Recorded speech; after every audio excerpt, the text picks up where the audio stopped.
Howdy, Reed Desert Boy here. Hey, about a month or so ago I did a video on the R92 by Rossi, which is a lever action in a 44 Magnum in this case. It's a 44 Magnum stainless, and it's a pretty nice rifle, and I just thought I would follow up and do a video on this one, which is also an R92.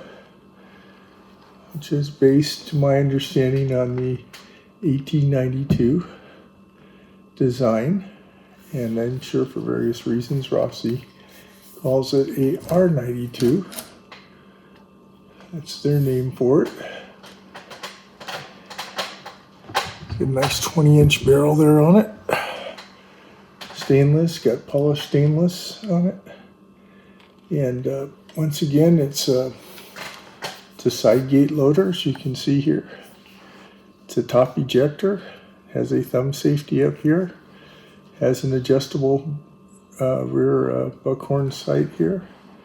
It's got a drift adjustable post sight up here, and it is a lever action. So let's show that it's unloaded.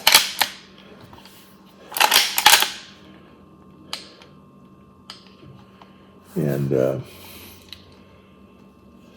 so I just think it's a really nice looking rifle. And I happen to like these 1892 type models because they're a little slimmer and they're a little lighter. Like this one's 6.2 pounds, where my Henry carbine is like almost, it's over 7.5 pounds. It's almost 7.75 pounds. So I do like that part. It also makes it nice for when you're doing a lot of you call like I think you call it offhand, or when you're standing freehand and supported shooting. And it also works well, like my daughter's a more slightly built person, and she likes the way these feel for being at the range. She shot my R92 45 Colt by Rossi, and it's a little lighter and a little more manageable, but it's heavy enough that any recoil is managed okay. So she really likes them for that reason. And I really like them too for that reason, because they're just kind of very handy, and they feel really good as far as the design.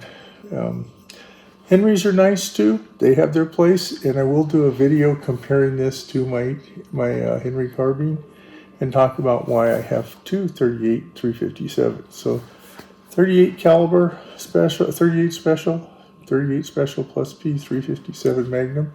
You can shoot in here.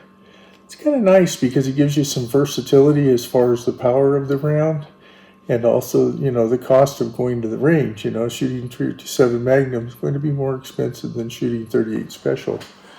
And so as far as this being used, I would I'd have to check with SAS to see if it's compliant. I would like to use this type of rifle because it has a safety on here. I know it's not an original design that I'm aware of for any guns in that age, so I'd have to check with them for any compliance. And SAS is a single action shooting society, but hoping to get time to eventually do something like that, just for fun, meeting people and just having a good time. So anyway, as I mentioned, I like these guys, so let's talk a little more about the dimensions. This is a 20-inch barrel. It's in stainless steel. It has a 1 in 30 right-hand twist, if you're interested in that. It's 37.2 inches overall length of the rifle. The overall height is 7.8 inches. I don't know if they get that maybe when the lever's extended. It's 1.5 inches wide, and it's about 6.2 pounds with 6 grooves in the barrel. So it's wood. They say wood. When I got my 45 Colt, they called it Brazilian hardwood. Here it just says that it's wood. So the frame is stainless and polished stainless, barrel stainless. So it's it's nice looking. I just think this looks pretty cool. To me, I like the look of a good light lever action. So what about, if you want to buy one of these, everybody's got to think about a budget. Rossi's suggested retail price for these is like $886.99. It's just that they're asking. I only mention these things because if you were, if you want to talk to your experts, your gun stores and stuff, you might want to have an idea of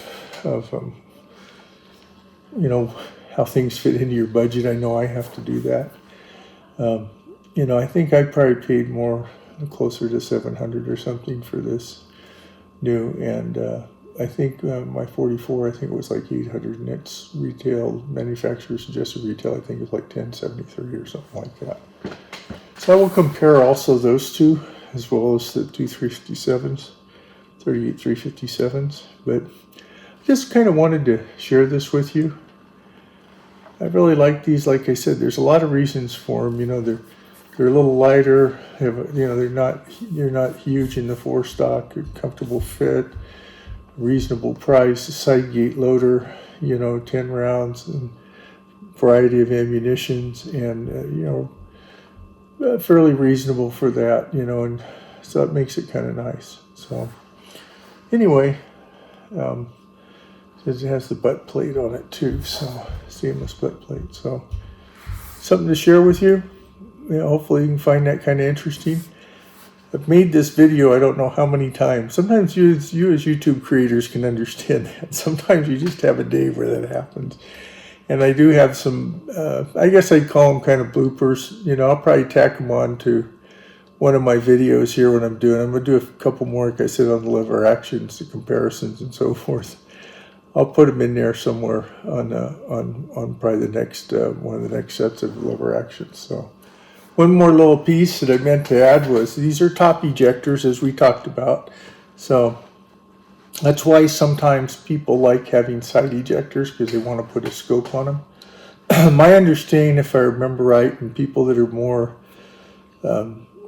knowledgeable than I with lever actions, especially traditional types. I think there's a way you can mount a scope on the side, but I am not. I have never done that.